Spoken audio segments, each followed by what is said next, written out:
Il y a des moments dans une vie où rester devient plus dangereux que partir. Et pourtant, partir n'est pas une décision simple. C'est une coupure brutale, un saut dans le vide, un arrachement. Quand on est mère seule, ce choix prend une dimension encore plus immense. On ne fuit pas seulement pour soi, mais aussi pour protéger ses enfants, pour leur offrir une chance de grandir dans un environnement plus sain. Même si ce nouvel environnement sera semé de galères, de nuits blanches et de sacrifices. Je me souviens encore du moment exact où j'ai compris que je devais partir. La scène est banale de l'extérieur, presque invisible aux yeux du monde. Mais pour moi, c'était la goutte de trop. J'étais assise dans la cuisine, la vaisselle entassée dans l'évier, le bruit de la télé qui grondait dans le salon. J'avais cette boule dans la gorge, cette sensation de suffoquer dans ma propre maison. Et à cet instant précis, j'ai réalisé, si je restais, je n'avais plus d'avenir. Mon identité, ma force, ma lumière allaient disparaître sous le poids de la peur, du contrôle, du mépris. Alors j'ai pris la décision. J'ai tout quitté. Mais tout quitter ne veut pas dire que tout s'arrête là. En réalité, c'est là que tout commence. Parce qu'après le départ, il y a le vide. Et ce vide, il fait peur. On doit reconstruire. On doit réapprendre à respirer, à marcher, à exister. Chaque geste du quotidien devient un défi. Trouver un logement, remplir des papiers, organiser les trajets scolaires, gérer les finances avec des ressources qui semblent toujours trop maigres. Et au milieu de ce chaos, il y a la voix intérieure qui nous répète « Tu n'y arriveras pas ». Et pourtant, on avance. Lentement, maladroitement. Mais on avance. Le premier mois après mon départ, je vivais presque dans l'automatisme. Je ne savais pas encore où j'allais, mais je savais que je devais protéger mes enfants. Alors, je me levais chaque matin, même épuisée, même brisée, et je faisais ce qu'il fallait. Parce que la survie, ce n'est pas héroïque comme dans les films. La survie, c'est se lever malgré les larmes. C'est signer un formulaire à la CAF alors qu'on tremble de fatigue. C'est préparer un repas avec 3 ingrédients récupérés au fond du placard. La survie, c'est tenir debout pour les autres, même quand à l'intérieur, on s'écroule. Ce qui est fou, c'est qu'à ce moment-là, on ne se rend pas compte qu'on est déjà en train de construire sa force. On croit qu'on s'effondre, qu'on se fragilise. Mais en réalité, chaque petit pas, chaque minuscule victoire, c'est une brique de plus dans le mur de notre résilience. Quand je repense à ces premiers mois, je comprends que c'est là que j'ai appris la leçon la plus importante. La force ne naît pas dans les moments faciles. Elle naît dans la douleur, dans le manque, dans la peur. Et puis, il y a les jugements. Parce qu'il faut le dire, quand une femme part, surtout quand elle part avec des enfants, la société a toujours quelque chose à dire. Certains vous admirent, d'autres vous jugent. On entend « Pourquoi tu n'es pas resté pour essayer de sauver ton couple ?» Ou encore « Tu prives tes enfants de leur père ?» Comme si on avait pris cette décision sur un coup de tête. Comme si on n'avait pas passé des mois, parfois des années, à peser le pour et le contre, à chercher une issue. Ce que peu de gens comprennent, c'est que partir, ce n'est pas détruire, c'est sauver. Je me souviens d'un soir où je m'effondrais sur le canapé, complètement vidé. Ma fille, à peine âgée de 6 ans, est venue s'asseoir à côté de moi. Elle m'a pris la main et m'a dit simplement « Merci, maman ». Elle n'avait pas les mots pour expliquer, mais je savais qu'elle avait compris. Elle avait senti le danger, elle avait senti la peur. Et elle savait que désormais, même si c'était dur, on était libre. Ce moment, je ne l'oublierai jamais. Parce que c'est là que j'ai compris que j'avais fait le bon choix, malgré la douleur, malgré les sacrifices. Alors oui, j'ai tout quitté. J'ai quitté une maison, une soi-disant stabilité, une apparence de normalité. J'ai quitté pour survivre, mais surtout pour vivre. Et reconstruire après ça, c'est comme apprendre à marcher une deuxième fois. On tombe, on se relève, on tombe encore. Mais petit à petit, on avance. Reconstruire après avoir tout quitté, c'est accepter de porter deux réalités en même temps. La douleur du passé et l'espoir d'un futur meilleur.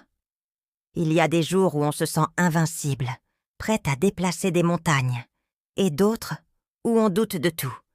Et c'est normal. La résilience, ce n'est pas un état permanent. C'est une danse, un équilibre fragile entre les cicatrices et la lumière qu'on décide d'embrasser.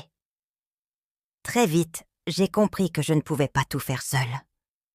On nous inculque tellement cette idée que la bonne mère doit être une super-héroïne, capable de tout gérer sans jamais faiblir. Mais la vérité, c'est que demander de l'aide, ce n'est pas un signe de faiblesse. C'est un acte de courage. J'ai poussé la porte d'associations locales. J'ai demandé un rendez-vous avec une assistante sociale. J'ai accepté le soutien d'amis qui m'apportaient un repas ou gardaient mes enfants le temps que je souffle un peu. Et à chaque fois que je franchissais cette étape, je me sentais moins seule. Il faut le dire clairement, la société n'est pas tendre avec les mères seules. On est souvent invisible, parfois stigmatisé. Mais il existe des ressources, des réseaux de solidarité, des lieux où on n'a pas besoin de justifier notre choix. J'aimerais dire à toutes celles qui hésitent encore à partir ou qui viennent de le faire, vous n'êtes pas seules. Même si tout semble hostile, même si vous avez l'impression que personne ne vous comprend, il existe des femmes qui sont passées par là et qui peuvent tendre une main. Et puis, il y a les enfants. Reconstruire avec eux, c'est une épreuve, mais aussi une force. Ils ressentent nos faiblesses, ils posent 1000 questions, ils s'inquiètent.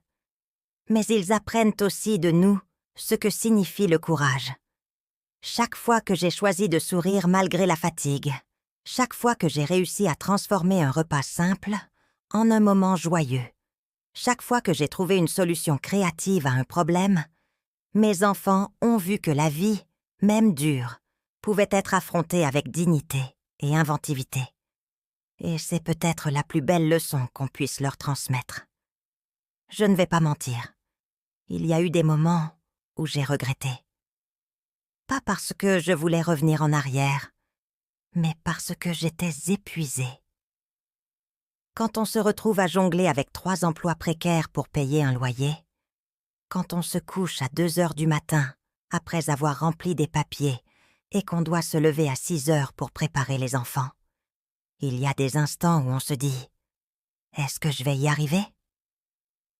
Et c'est dans ces instants-là qu'il faut se rappeler pourquoi on est parti. On n'est pas parti pour une vie plus facile. On est parti pour une vie plus vraie. J'aimerais aussi briser un mythe. Non, la séparation n'efface pas la charge mentale. Elle change de forme. Parfois, elle s'allège. Parfois, elle s'alourdit. Mais ce qui change profondément, c'est qu'elle devient une charge qu'on choisit. On choisit d'assumer, parce que cette fois, on n'a plus à porter le poids du mépris, de la peur ou du contrôle d'un autre. On porte nos propres responsabilités, et même si elles sont lourdes, elles sont à nous. Et ça, c'est déjà une victoire. Aujourd'hui, des années après mon départ, je peux dire que je ne regrette rien. Non pas parce que tout est devenu facile, ce serait un mensonge, mais parce que j'ai retrouvé ma voix. J'ai retrouvé ma capacité à rire, à rêver, à créer. Et ça, aucune stabilité apparente n'aurait pu me l'offrir. J'ai appris que la liberté a un prix, mais que ce prix vaut chaque cicatrice, chaque larme, chaque nuit blanche. À toutes celles qui m'écoutent, j'aimerais dire « Si tu sens que ta lumière s'éteint là où tu es, ose partir. Même si c'est dur, même si tu as peur, même si tu crois que tu n'y arriveras pas, ose. Parce qu'en réalité, chaque pas que tu feras hors de cette prison invisible sera déjà une victoire. Et sache que tu as en toi une force que tu ne soupçonnes pas encore. Elle se révélera dans les moments les plus sombres, quand tu croiras tout perdre. Mais elle sera là, Et je veux aussi dire une chose importante. Reconstruire, ce n'est pas seulement survivre, c'est apprendre à rêver, à nouveau. Alors autorise-toi à imaginer un futur qui te ressemble. Peut-être que tu voudras reprendre des études, peut-être que tu lanceras un projet, peut-être que tu te découvriras une passion que tu n'avais jamais osé explorer. Ce futur t'appartient. Tu n'es plus défini par ce que tu as fui. Tu es défini par ce que tu choisis de créer. Je terminerai par une vérité simple. Partir, c'est une forme de renaissance. Ce n'est pas la fin, c'est le début. Et comme toute naissance, c'est douloureux, c'est chaotique, c'est épuisant. Mais au bout du chemin, il y a une vie, ta vie. Alors si cette histoire résonne en toi, si tu te reconnais dans ce témoignage, sache que tu n'es pas seul.